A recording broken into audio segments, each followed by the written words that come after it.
Imagine waking up one morning and realizing something has been quietly stolen from you.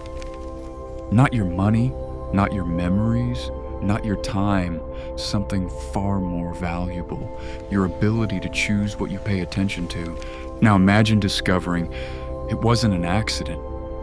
It happened slowly, so slowly, you never noticed it happening. But if that's true, who took it? And why? Think about the last time you picked up your phone. Did you actually decide to open it? Or did your hand move before your mind caught up? Most people believe they're in control of their attention. But if that were true, why is it so difficult to ignore a notification? Why do people unlock their phones dozens of times a day without remembering why?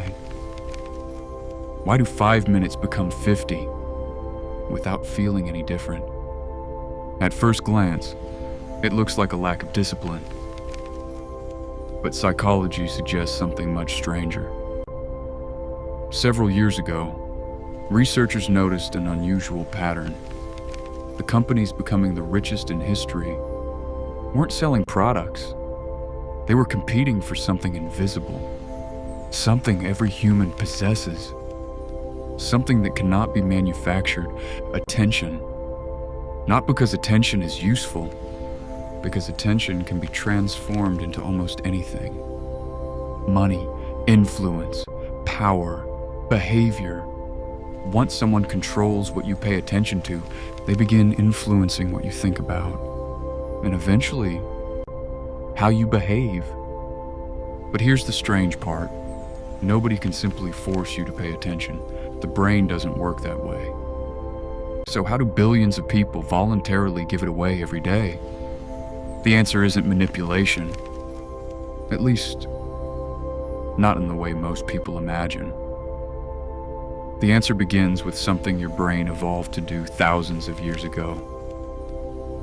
Imagine living in the wild. A sudden movement in the bushes, a strange sound behind you, an unfamiliar face entering your tribe. Ignoring something new could be fatal. So the brain developed an automatic rule. Notice novelty immediately, without permission. It kept humans alive. But today, the bushes have become notifications. The unfamiliar sound became message alerts. The unexpected movement became endless scrolling. The brain is still following the same rule. The environment changed. The brain didn't. Now imagine thousands of engineers studying one question. How do we keep people looking for just one more second? Not because 1 second matters, because billions of extra seconds become billions of dollars. Every notification, every autoplay, every recommendation, every infinite scroll, every carefully selected thumbnail, every personalized feed, they're all solving the same problem. How do we become slightly more interesting than whatever you're currently doing? Reading, working, thinking, sleeping, talking. Even spending time with people you care about, because if they win your attention, they win something much larger. Here's where the mystery becomes unsettling.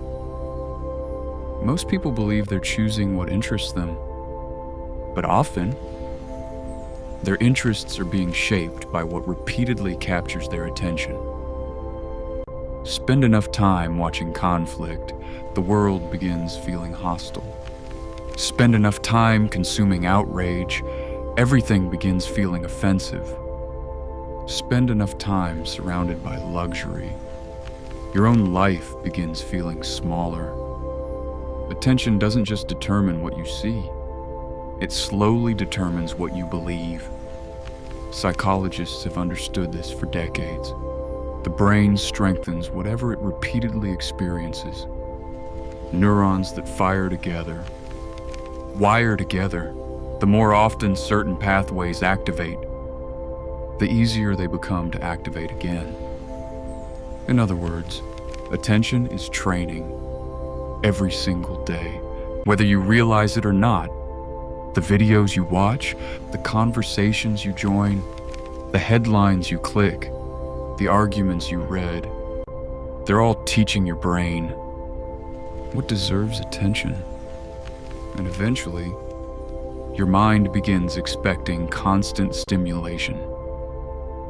Silence becomes uncomfortable. Waiting feels unbearable. Deep concentration feels exhausting.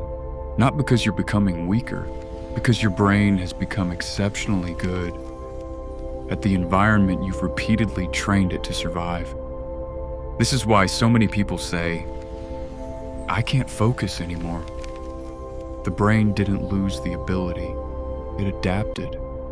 Imagine spending years lifting only light weights. Heavy weights would suddenly feel impossible. Not because your muscles disappeared, because they adapted to a different demand. Attention works the same way. The brain becomes efficient at whatever it practices. Practice constant switching, and deep focus becomes difficult. Practice endless novelty, and ordinary life begins feeling slow. But here's the realization most people never reach. The attention economy isn't stealing attention, it is competing for it. Every company, every app, every platform, every creator, every advertisement, every notification, they're all participating in the same competition. And the battlefield is your mind. The good news is that the brain has one remarkable ability. It adapts.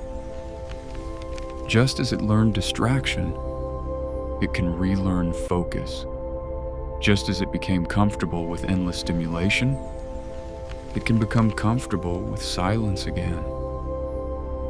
The same brain that was rewired can be rewired once more, but only if you begin choosing what deserves your attention. Because every moment you spend focusing on something, you are teaching your brain what matters. And over months and years, those moments quietly become the person you are. So perhaps the most important question isn't, what is capturing my attention today? It's, what kind of mind am I building? If you enjoyed this exploration into human psychology and the hidden forces shaping our behavior, subscribe to Quiet Theory. New videos every week exploring the mind, attention, human nature, and the unseen patterns influencing modern life. Because understanding yourself may be one of the most valuable skills you can develop.